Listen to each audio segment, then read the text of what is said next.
En la oscuridad de la noche que precede a la gloriosa resurrección de Cristo, Catalina Emmerich, una mística profundamente conectada con el sufrimiento y la divinidad de Jesús, experimentó visiones que trascienden el tiempo y el espacio.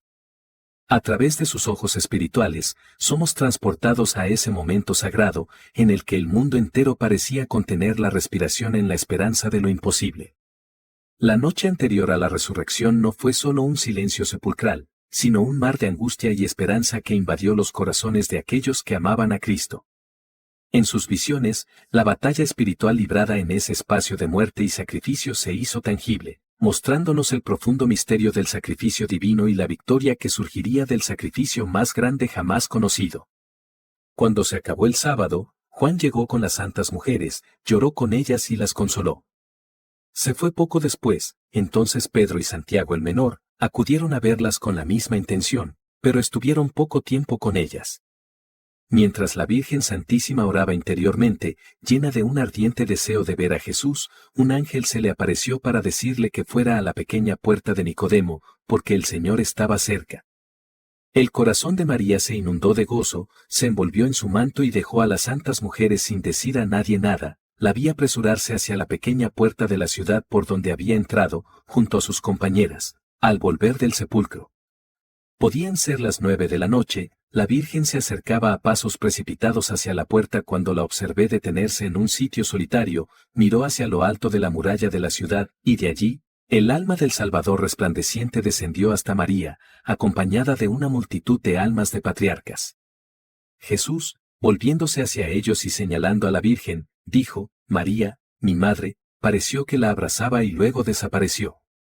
La Virgen se arrodilló y besó la tierra en el lugar donde había aparecido, sus rodillas y sus pies quedaron impresos sobre la piedra, y se llenó de un consuelo inefable que transmitió a las santas mujeres, quienes se hallaban ocupadas en preparar ungüentos y aromas.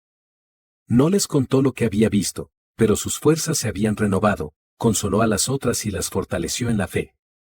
Cuando María volvió, observé a las santas mujeres cerca de una mesa larga, cubierta con un paño que llegaba al suelo. Sobre ella había numerosos manojos de hierbas que ellas arreglaban y mezclaban, disponían de botes de bálsamo y agua de nardo, y además, flores frescas, entre las cuales había, me parece, un iris rayado y una azucena. Mientras tanto, la Virgen se había ausentado, ya que, Magdalena, María de Cleofás, Salomé, Juana y María Salomé, habían ido a comprar todo esto a la ciudad. Al día siguiente, querían cubrir con ello el cuerpo del Salvador. Poco después del regreso de la Virgen Santísima, vi a José de Arimatea rezando en la cárcel. De pronto, la prisión se llenó de luz y oí una voz que lo llamaba por su nombre. El tejado se levantó, dejando una abertura, y observé una forma luminosa que le echaba una sábana, la cual me recordó la que se usó para amortajar a Jesús. José la tomó con ambas manos y se dejó elevar hasta la abertura, la cual se cerró tras él. Cuando llegó a lo alto de la torre, la aparición desapareció. No sé si fue el Salvador o un ángel quien lo libertó. Siguió la muralla hasta llegar cerca del cenáculo, que se encontraba en la zona meridional de Sión. Entonces bajó y llamó al cenáculo, donde los discípulos, juntos, habían cerrado la puerta. Estaban muy afligidos por la desaparición de José, creyendo que lo habían echado a una cloaca, según se había corrido la voz. Cuando lo vieron entrar, su alegría fue grande, tal como más tarde sucedió cuando San Pedro fue libertado de la prisión. Relató lo sucedido, le ofrecieron alimento y dieron gracias a Dios. Él salió de Jerusalén por la noche y se dirigió a Arimatea, su patria. Volvió, sin embargo, al saber que ya no corría peligro. Vi también, al final del sábado, a Caifás y a otros sacerdotes dialogar con Nicodemo en su casa. Le hicieron muchas preguntas con benevolencia fingida. Nicodemo se mantuvo firme en su fe, defendiendo siempre la inocencia de Jesús, y ellos se retiraron. Pronto observé el sepulcro del Señor, todo estaba tranquilo a su alrededor, había 6 o 7 guardias, ya de pie o sentados. Casio está siempre en contemplación. El santo cuerpo, envuelto en la mortaja y rodeado de luz, reposaba entre los ángeles que yo había visto constantemente en adoración a la cabeza y a los pies del Salvador, desde que se le colocó en el sepulcro. Esos ángeles parecían sacerdotes, su postura y sus brazos cruzados sobre el pecho me recordaban a los querubines del Arca de la Alianza, pero no les vi las alas. El sepulcro en su totalidad, me recordó en diversas épocas el Arca de la Alianza. vi el alma del Señor, acompañada de las almas de los patriarcas, entrar en el sepulcro por medio del peñasco y mostrarles todas las heridas de su sagrado cuerpo. La mortaja se abrió y el cuerpo apareció cubierto de llagas. Era como si la divinidad que habitaba en él hubiese mostrado a esas almas, de un modo misterioso, toda la extensión de su martirio. Me pareció casi transparente, permitiéndose ver hasta el fondo de sus heridas. Las almas estaban llenas de un respeto mezclado con terror y viva compasión. Enseguida tuve una visión misteriosa, que no puedo explicar ni relatar con claridad. Me pareció que el alma de Jesús, sin estar todavía completamente unida a su cuerpo, salía del sepulcro en él y con él. Observé a los dos ángeles que, adorando las extremidades del sepulcro, levantaban el sagrado cuerpo desnudo, cubierto de heridas, y lo elevaban hasta el cielo en medio de la roca que se conmovía. Jesús parecía presentar su cuerpo lacerado ante el trono de su Padre Celestial, en medio de coros innumerables de ángeles prosternados. Quizás, así como las almas de los profetas entraron momentáneamente en sus cuerpos tras la muerte de Jesús, se separaron de nuevo sin el menor esfuerzo. En ese momento, se produjo una conmoción en la peña. 4 de los guardias habían salido hacia la ciudad por algún motivo, los otros 3 cayeron casi sin conocimiento, atribuyeron ello a un temblor de tierra. Casio se mostró conmovido, pues veía algo de lo que ocurría, aunque no le resultaba claro. Sin embargo, permaneció en su sitio, esperando lo que iba a suceder. Mientras tanto, regresaron los soldados ausentes. Volví a ver a las santas mujeres, quienes acababan de preparar sus aromas y se habían retirado a sus celdas. No obstante, no se acostaron a dormir, sino que se recostaron sobre los cobertores enrollados. Querían ir al sepulcro antes del amanecer, pues temían a los enemigos de Jesús, pero la Virgen, llena nuevamente de valor desde que le había aparecido su hijo, las tranquilizó, diciéndoles que podían descansar, y sin temor dirigirse al sepulcro, ya que ningún mal les sucedería. Entonces se permitieron un poco de reposo. Eran aproximadamente las 11 de la noche cuando la Virgen, impulsada por el amor y un deseo irresistible, se levantó, se puso un manto pardo y salió sola de la casa. Yo pensaba, ¿cómo dejar que esta Santa Madre, tan acabada y afligida, se aventure sola en medio de tanto peligro? Se dirigió a la casa de Caifás, al palacio de Pilatos, recorrió todo el camino de la cruz por las calles desiertas, deteniéndose en los lugares donde el Salvador había sufrido los mayores dolores o pésimos tratamientos.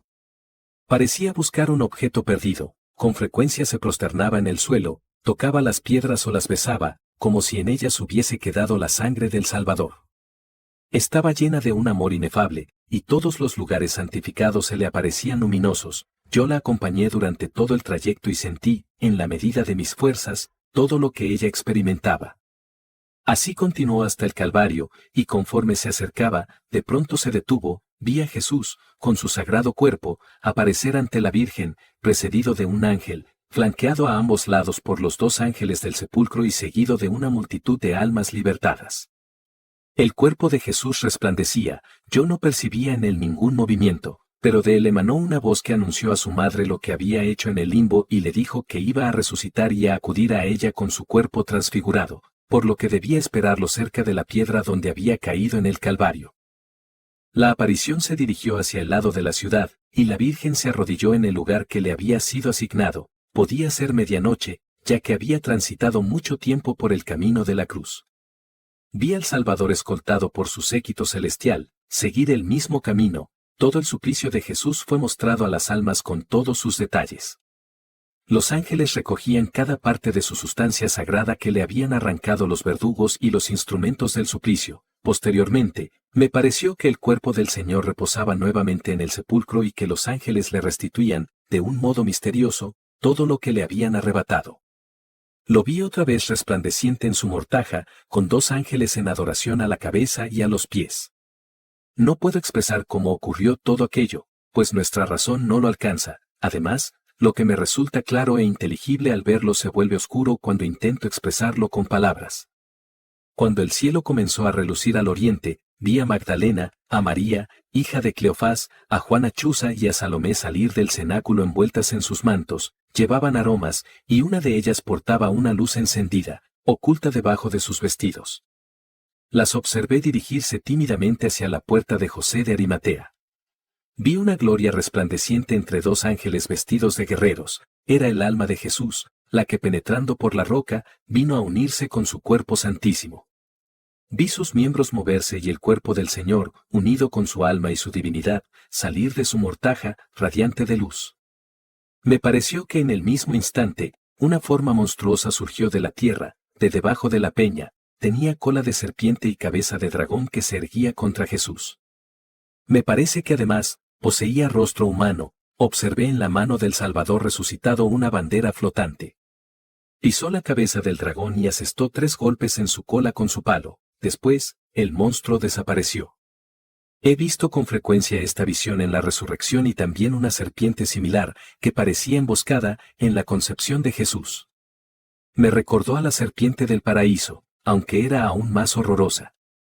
Pienso que esto se refiere a la profecía, el hijo de la mujer quebrantara la cabeza de la serpiente. Todo aquello me parecía un símbolo de la victoria sobre la muerte, pues cuando vi al Señor romper la cabeza del dragón, ya no distinguí el sepulcro. Jesús resplandeciente, se elevó por medio de la peña, la tierra tembló, un ángel, parecido a un guerrero, se precipitó del cielo sobre el sepulcro.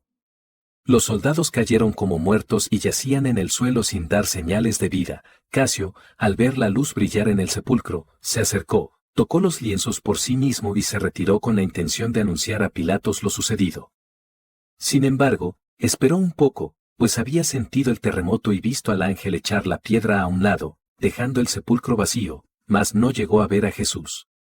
En el instante en que el ángel entró en el sepulcro y la tierra volvió a temblar, el Salvador resucitado se apareció a su madre en el Calvario, estaba hermoso y radiante. Su vestido parecido a un manto, flotaba tras de él y parecía de un blanco azulado, como el humo visto al sol, sus heridas resplandecían, se podía introducir el dedo en las aberturas de sus manos, de las cuales emanaban rayos que se extendían desde la palma hasta la punta de los dedos. Las almas de los patriarcas se inclinaron ante la madre de Jesús, el Salvador mostró sus heridas a su madre, quien se prosternó para besarle los pies, mas él la levantó y desapareció. Se veían relucir faroles a lo lejos, cerca del sepulcro, y el horizonte se esclarecía al oriente sobre Jerusalén. Las santas mujeres estaban junto a la pequeña puerta cuando nuestro Señor resucitó, pero no presenciaron ninguno de los prodigios ocurridos en el sepulcro. Tampoco sabían que se había puesto guardia, pues no estuvieron la víspera a causa del sábado. Se preguntaban inquietas, ¿quién nos levantará la piedra de la entrada? Deseaban echar agua de nardo y aceite odorífero sobre el cuerpo de Jesús, acompañados de aromas y flores, para ofrecer al Señor lo más precioso que hubieran podido encontrar y así honrar su sepultura. La que había llevado más elementos era Salomé, no era la madre de Juan, sino una mujer rica de Jerusalén, pariente de San José. Decidieron poner sus aromas sobre la piedra y esperar a que algún discípulo viniera a levantarla. Los guardias yacían en el suelo, como si hubieran sido afectados por una apoplejía. La piedra estaba echada a la derecha, de modo que se podía abrir la puerta sin dificultad. Los lienzos que habían servido para envolver el cuerpo de Jesús reposaban sobre el sepulcro, la gran sábana estaba en su sitio, aunque solo con los aromas, las vendas se encontraban sobre el borde anterior del sepulcro. Los paños con los que María había envuelto la cabeza de su hijo estaban asimismo, en ese mismo lugar. Observé a las santas mujeres acercarse al huerto, al ver los faroles y a los soldados tendidos alrededor del sepulcro. Sintieron miedo y se retiraron un poco. Sin embargo, Magdalena, sin pensar en el peligro, entró precipitadamente en el huerto, y Salomé la siguió a cierta distancia. Las otras dos, menos decididas, se quedaron en la puerta. Magdalena, al aproximarse a los guardias, sintió temor y se volvió hacia Salomé. Ambas, juntas y sorteando a los soldados tendidos en el suelo, ingresaron en la gruta del sepulcro. Allí vieron la piedra retirada, pero las puertas permanecían cerradas. Magdalena las abrió, llena de emoción, y apartó los lienzos. El sepulcro resplandecía, y un ángel se encontraba sentado a la derecha sobre la piedra. No sé si Magdalena oyó las palabras del ángel, mas salió perturbada del huerto y corrió rápidamente hacia donde se encontraban reunidos los discípulos. Tampoco sé si el ángel habló a María Salomé, quien se había quedado en la entrada del sepulcro. La vi salir rauda del huerto, detrás de Magdalena, y reunirse con las otras dos mujeres, anunciándoles lo sucedido. Se llenaron de sobresalto y alegría a la vez, y no se atrevieron a ingresar al huerto. Casio, que había esperado un rato alrededor, pensando quizá en ver a Jesús, fue a contarlo todo a Pilatos. Al salir, relató a las santas mujeres lo que había presenciado y las exhortó a comprobarlo por sí mismas. Ellas se animaron y entraron en el huerto. Al estar en la entrada del sepulcro, divisaron a 2 ángeles vestidos de blanco, portando trajes sacerdotales. Las mujeres se asustaron, y cubriéndose los ojos con las manos, se prosternaron hasta el suelo. Pero un ángel les dijo que no tuvieran miedo, que no buscaran al crucificado, porque había resucitado y estaba lleno de vida, les mostró el lugar vacío, y les mandó que informaran a los discípulos de lo que habían visto y oído, añadiendo que Jesús les precedería en Galilea y que debían acordarse de sus palabras: el Hijo del Hombre será entregado a las manos de los pecadores, lo crucificarán, y resucitará al tercer día. Entonces, los ángeles desaparecieron. Las santas mujeres, temblando pero llenas de gozo, se dirigieron hacia la ciudad, andaban conmovidas, sin apresurarse, deteniéndose de vez en cuando para ver si vislumbraban al Señor o si Magdalena retornaba. Mientras tanto, Magdalena llegó al cenáculo, estaba como fuera de sí y llamó con fuerza a la puerta. Algunos discípulos aún dormían, mientras otros ya se habían levantado. Pedro y Juan abrieron. Desde afuera, Magdalena les dijo: han sacado al Señor del sepulcro, no sabemos a dónde lo han puesto. Tras estas palabras, volvió corriendo al huerto. Pedro y Juan entraron en la casa y dialogaron con los otros discípulos, luego salieron corriendo, Juan con más prisa que Pedro. Magdalena volvió al huerto y se dirigió al sepulcro, conmovida por el cansancio y el dolor. Estaba cubierta de rocío, su manto se había desprendido de la cabeza y de los hombros, y sus largos cabellos se veían descubiertos y flotantes. Al encontrarse sola, no se atrevió a bajar a la gruta y se detuvo un instante en la entrada, se arrodilló para mirar dentro del sepulcro a través de las puertas y, al echar hacia atrás sus cabellos que le caían sobre la cara, vio a 2 ángeles vestidos de blanco sentados en las extremidades del sepulcro, y oyó la voz de uno de ellos que decía: mujer, ¿por qué lloras? Ella gritó en medio de su dolor, pues solo tenía un pensamiento, que el cuerpo de Jesús no estaba allí. Se han llevado a mi Señor, y no sé a dónde lo han puesto. Tras estas palabras, al ver el sepulcro vacío, salió y se puso a buscar por doquier. Le pareció que encontraría a Jesús, presentía confusamente que estaba cerca, y la aparición de los ángeles no pudo distraerla. Parecía que ni siquiera se percataba de que eran ángeles, y solo podía pensar en Jesús. Jesús no está allí. ¿A dónde está Jesús?, exclamaba. La vi errante de un lado a otro, como una persona extraviada en su camino, el cabello le caía por ambos lados de la cara.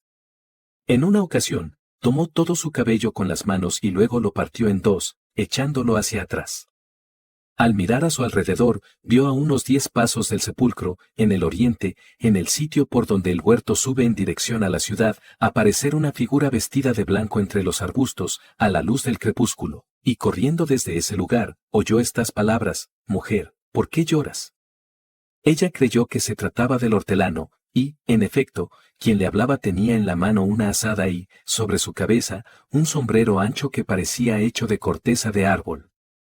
Yo había visto, bajo aquella forma, al obrero de la parábola que Jesús contó a las santas mujeres en Betania, poco antes de su pasión.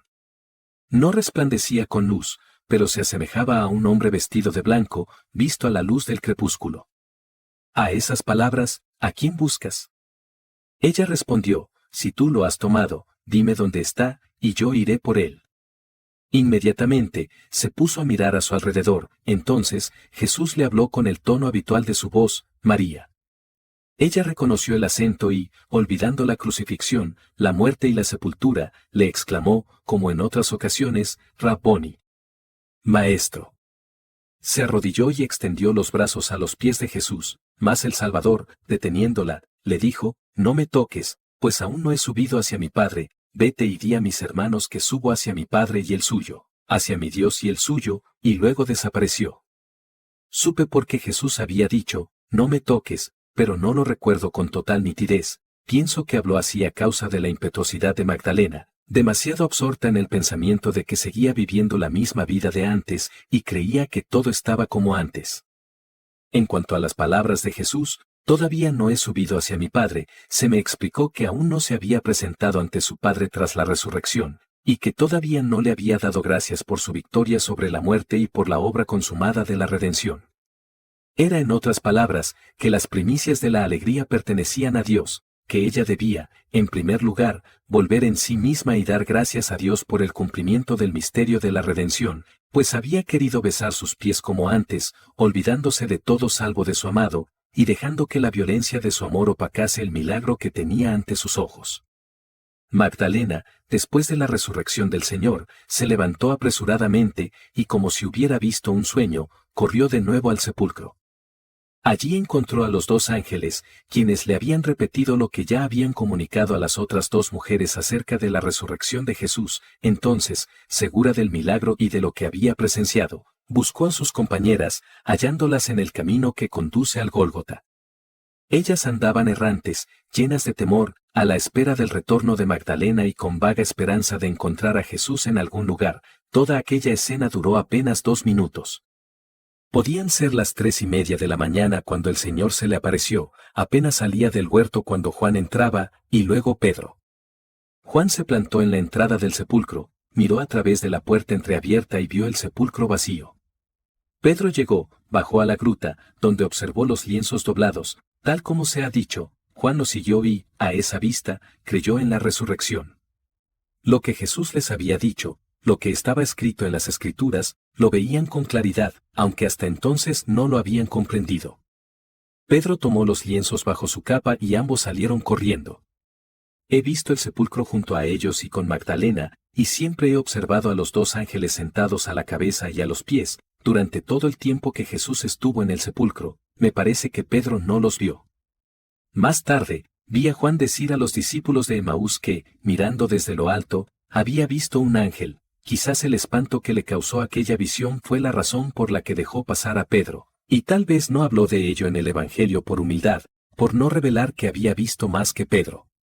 Luego, vi a los guardias levantarse y recoger sus picas y faroles. Estaban aterrados, salieron rápidamente del huerto y arribaron presto a la puerta de la ciudad. Mientras tanto, Magdalena se reunió con las santas mujeres y les contó que había visto al Señor en el huerto y posteriormente a los ángeles.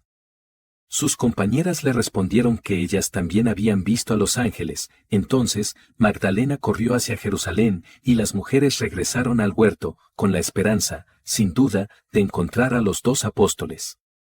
Al acercarse, Jesús se les apareció, vestido de blanco, y les dijo: «Yo os saludo». Ellas se echaron a sus pies, mas él les expresó algunas palabras y pareció indicarles algo con la mano antes de desaparecer. Inmediatamente, corrieron al cenáculo y contaron a los discípulos lo sucedido. Estos no quisieron creer ni a ellas ni a Magdalena, calificando lo que decían de sueños de mujeres. Al volverse, Juan y Pedro encontraron a Santiago el menor y a Tadeo, quienes los habían seguido, visiblemente conmovidos, pues el Señor se les había aparecido cerca del cenáculo. Yo había visto a Jesús pasar frente a Pedro y Juan, y me parece que Pedro lo vio, pues sentí un terror súbito. No sé si Juan llegó a conocerlo. El domingo siguiente, si no me equivoco, observé a los judíos lavar y purificar el templo, ofrecieron sacrificios expiatorios, retiraron los escombros y, tapando las señales del terremoto con tablas y alfombras, continuaron las ceremonias de la Pascua, que no pudieron concluir ese mismo día. Declararon que la fiesta se había interrumpido por la presencia de impuros en el sacrificio, y aplicaron, no sé cómo, a lo sucedido una visión de Ezequiel sobre la resurrección de los muertos. Además, amenazaron con penas graves a quienes hablaran o murmuraran. Sin embargo, solo calmaron a aquella parte del pueblo más ignorante e inmoral. Los mejores se convirtieron primero en secreto, y tras Pentecostés, abiertamente. Los príncipes de los sacerdotes perdieron gran parte de su osadía al ver la rápida propagación de la doctrina de Jesús. En el tiempo del diaconado de San Esteban, Ofel y la parte oriental de Sión no pudieron contener a la comunidad cristiana, por lo que ésta tuvo que extenderse desde la ciudad hasta Betania. Vi a Anás poseído por el demonio, lo encerraron y no volvió a aparecer. Caifás estaba como un loco furioso, tal era la violencia de la ira secreta que lo devoraba. El jueves, después de Pascua, Ana Catalina dijo: «Hoy he visto a Pilatos buscar inútilmente a su mujer, estaba escondida en casa de Lázaro, en Jerusalén, nadie podía imaginarlo, pues en aquella casa no habitaba ninguna mujer». Esteban, quien no era reconocido como discípulo, le llevaba la comida y las noticias de fuera. Esteban era primo de Pablo, ambos, hijos de 2 hermanos. En medio de los desafíos y las oscuridades que enfrentamos en el mundo moderno, la historia de la pasión, muerte y resurrección de Cristo sigue siendo una luz inquebrantable para nosotros. Al reflexionar sobre las visiones de Catalina Emmerich, somos llamados a recordar que, aunque el sufrimiento es una parte inevitable de nuestra existencia, también lo es la esperanza que brota de la cruz. La noche anterior a la resurrección, esa noche de dolor y desolación, se transformó en el umbral de la victoria más grande de la historia, la victoria sobre el pecado y la muerte. Hoy más que nunca, necesitamos aferrarnos a esa esperanza. Como católicos del presente, estamos llamados a vivir con fe y perseverancia, confiando en que, incluso en nuestros momentos más oscuros, Cristo está con nosotros, sufriendo junto a nosotros y preparándonos para la gloria que nos ha prometido. La resurrección de Jesús no solo fue un acontecimiento histórico, es una realidad viva que nos invita a resucitar con Él cada día, a ser transformados por su amor y su gracia. Que al igual que Catalina Emmerich, podamos vivir una vida de profunda comunión con Cristo, abrazando tanto su cruz como su victoria, sabiendo que en Él siempre habrá luz al final de la oscuridad.